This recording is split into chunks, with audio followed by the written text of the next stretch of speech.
નમસ્કાર દર્શક મિત્રો, આપણે અત્યારે આવી ગયા છે રામનાથ દાદાના દર્શન કરવા। ચાલો આપણે દર્શન કરીએ રામનાથ દાદા। જય શ્રી રામનાથ।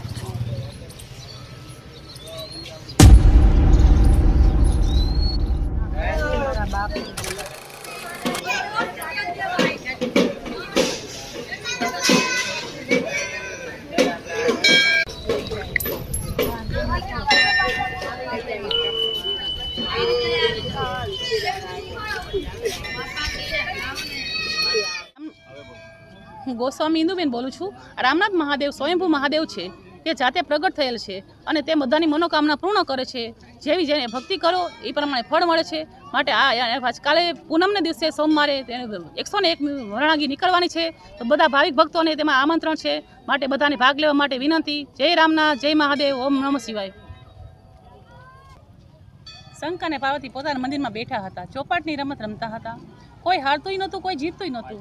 હાર્યું જીત્યું કોણ કહે, એટલામાં એક તપોધન આવ્યો। મહાદેવજી કહે છે, એલા ઊભો રહેજે, હાર્યું હોય તેને હાર્યું કહેજે અને જીત્યું હોય એને જીત્યું કહેજે। આમ કહી પેલે પાછે પાસા નાખી પૂછ્યું, એલા કોણ હાર્યું કોણ જીત્યું? તપોધન કહે છે, ભગવાન આપ જીત્યા અને માતાજી હાર્યા। પછી બીજે પાછે પાસા નાખીને પૂછ્યું, કોણ જીત્યું કોણ હાર્યું? તપોધન કહે, ભગવાન આપ જીત્યા માતાજી હાર્યા। 3 બાજીમાં 2 બાજી તો પાર્વતીજી જીતી ગયા હતા, છતાં પણ જૂઠું બોલ્યો।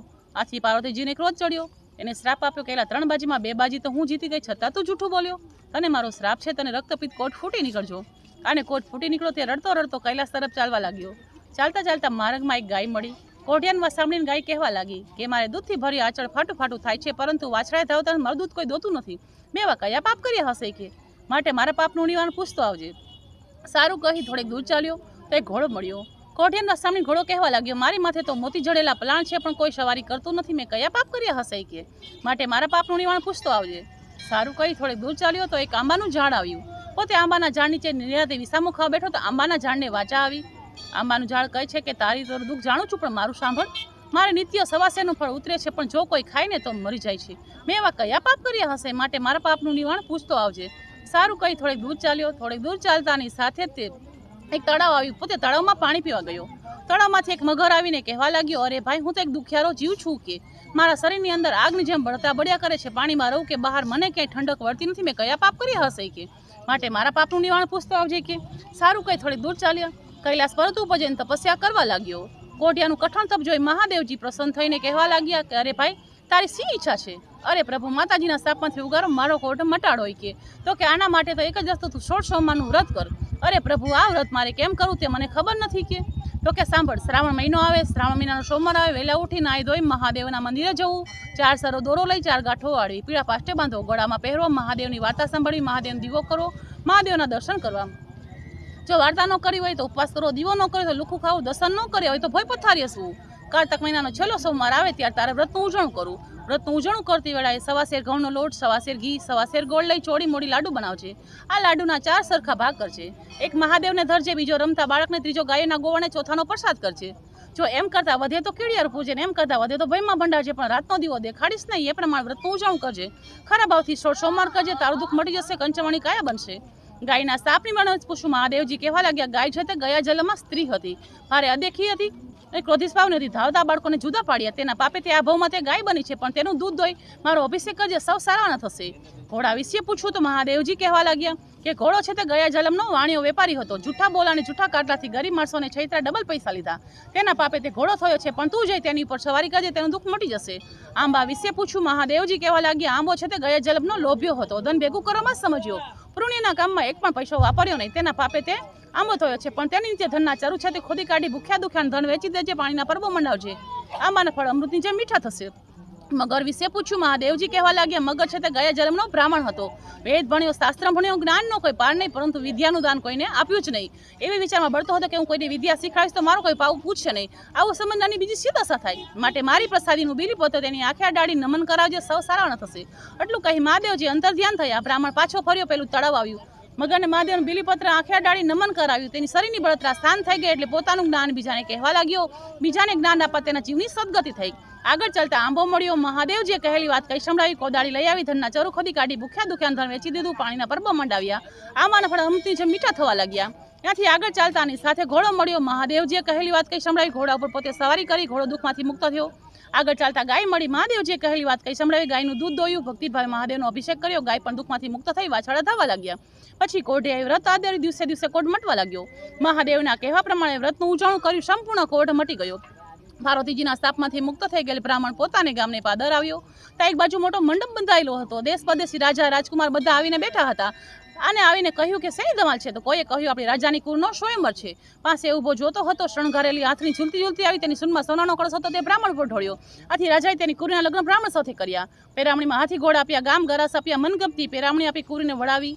આ બધું મહાદેવની કૃપાનું ફળ હતું. પણ એમાં રાજા હતો તે મરણ પામ્યો, આથી બ્રાહ્મણ હતો તે રાજા બન્યો અને પત્ની હતી તે રાણી બની. જોતજોતામાં 16 સોમવાર પૂરા કરીને ઉજવણું કર્યું. પણ રાણીએ 32 શાક ને 33 પકવાન બનાવ્યા. કારણ કે આ સૂકા ભાત જેવા લાડવા કઈ રાજા થોડા ખાતા હશે, આમ વિચાર કરી. પણ રાજા રસોઈ જઈને ખીજાણો, ગુસ્સે થયો અને પોતાના ભાગનો એક લાડવો હતો તે ખાઈ તે સૂઈ ગયો. રાત્રે મહાદેવજી સપનામાં આવીને કહેવા લાગ્યા, અરે રાજા તું ઊંઘે છે કે જાગે છે? ના ભગવાન જાગું છું કે. તો કે તારી રાણીને બહુ અભિમાન છે, માટે તારી રાણીને એક વખત દેશવટો આપી દે, તેનું અભિમાન ઉતરી જશે કે. રાજા કે જેવી તમારી આજ્ઞા. સવાર થઈ રાણીને દેશવટો આપી દીધો. રાણી જોરદાર રડવા લાગી. રડતા રડતા એક રેટિયો કાઢી ડોસીની ઝૂંપડે જઈ પાણી પીવા માટે વિનંતી કરી. ડોસી બહુ ભલીને દયાળુ હતી. રાણી પર દયા આવી એટલે તેને પોતાને ત્યાં રાખી, પણ કામમાં નુકસાન થવા માંડ્યું. વારંવાર તાર તૂટવા લાગ્યા એટલે અપસુકન્યાની ગણીને કાઢી મૂકી. રાણી ત્યાંથી આગળ ચાલવા લાગી. આગળ ચાલીને જતી હતી ત્યાં ગાંગુલી ઘાચરની ઘાણી આવી. ત્યાં જઈ પાણી પીવા માટે વિનંતી કરી, પણ જેવું પાણી પીવા જાય છે તો ઘાણીમાં તેને તેલ નીકળતું બંધ થઈ ગયું. ઘાંચી માંદો પડ્યો. આથી તેને અપસુકન્યા ગણી કાઢી મૂકી. રાણી ત્યાંથી આગળ ચાલવા લાગી. આગળ ચાલીને જતી હતી તો રસ્તામાં માલણની ઝૂંપડી આવી. ત્યાં જઈ તે પાણી પીવા માટે વિનંતી કરી, પણ માલ જેવું પાણી પાવા જાય છે તે બધા ફૂલો કરમાઈ ગયા એટલે અપસુકન્યાની ગણીને કાઢી મૂકી. આગળ ચાલતા કુવા કાંઠે પાણીયારીઓ પાણી ભરતી હતી. ત્યાં જઈ પાણી પીવા માટે વિનંતી કરી, પણ જેવું માટલું કુવામાં ઉતારતે દિવાલ મથરા માટલું ભાંગી ગયું એટલે અપસુકન્યાની ગણી કાઢી મૂકી. રાણી સંત મહાત્માની મળ્યા ગઈ. સંત મહાત્માએ આશરો આપ્યો. થાળીમાં ભોજન પીરસ્યું, પણ જીવડા થઈ ગયા.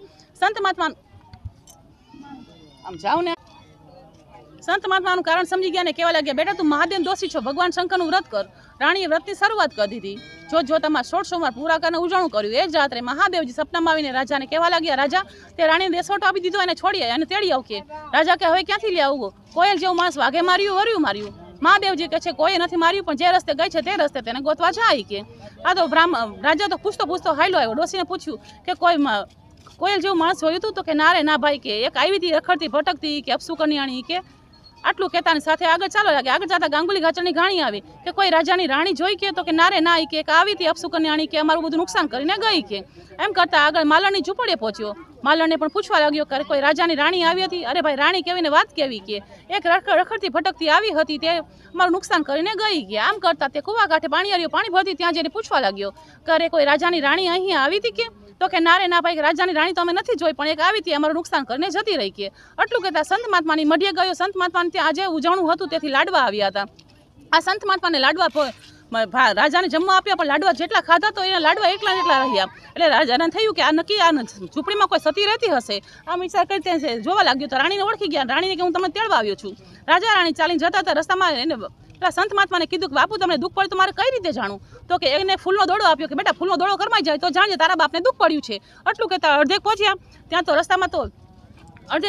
રસ્તામાં ફૂલનો દોડો કરમાઈ ગયો. એટલે રાણી કે મારા ભાઈ તને દુઃખ પડ્યા છે, જલ્દી પાછા વળો. રાજા રાણી પાછા આવ્યા તો કે છે શું થયું કે. તો કે મને કાંઈ થયું નથી બેટા, હું તારું પારખું જોતો હતો, પણ જે રસ્તે તમે બાળ્યા છો ને તે રસ્તે તમે ઠારતા જજો. આમ કહી તેઓ તેમ પાણીનો કૂપો આપ્યો. રાજા રાણી ચાલીને જતા હતા. રસ્તામાં કુવા કાંઠે પાણીયારીઓ રોતી હતી.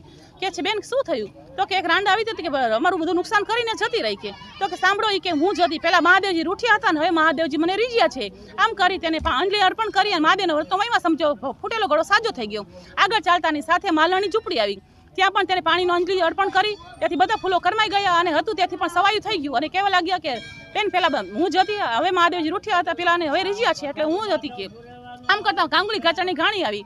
ત્યાં જઈને પણ તેને પાણીનો અમીર કૂપો હતો તેમાંથી અંજલિ અર્પણ કરી એટલે તે ગાચી સાજો થઈ ગયો અને બળદ પણ સાજો થઈ ગયો અને તેને નીકળવા લાગ્યું. એટલે કે પેલા હું મહાદેવ રૂઠ્યા હતા અને મહાદેવ રીઝ્યા છે. આમ કરતા આગળ ચાલ્યા. રેટિયો કાઢી ડોસીની ઝૂંપડી જઈને લાંબા લાંબા તાર કાઢી. બધા ડોસી તો રાજી થઈ ગઈ અને ત્યાંથી રાજમહેલમાં આવ્યા. બધાને જમવા તેવડ્યા, પણ કુંભાના સાસુઓ જમવા ના આવે તે ભૂખ્યા હતા. રાણી તેને તેડાવી, મહાદેવની વાર્તા સંભળાવી. ડોસી કહે છે કરે રે ડોસી કે મારે આંખે આંધળી છું, કાને બેરી કઈ રીતે આવું? પછી રથ મોકલ્યો. રાજાણી તેને તેડીને આવ્યા અને વાર્તા સંભળાવી. પછી વાર્તા પૂરી થાય. ડોસીમાન કે ડોસીમાં તમે વાર્તા સાંભળી કે ન સાંભળી, પણ તમને તેનું ફળ મળ્યું છે. એટલે ડોસીને દીકરાએ 16 વર્ષનો સંકલ્પ કર્યો. આ વાતને એક વર્ષ વીતી ગયું. રાણી પછી રાજગાદી સોંપી, કુંવરને રાજગાદી સોંપી અને પોતે ભગવાનની ભક્તિ કરવા માટે જંગલમાં નીકળી પડ્યા. જેવું મહાદેવનું વ્રત રાજા રાણીને ફળ્યું છે તેવું સર્વે ફળજો. જય મહાદેવજી, જય રામનાથ.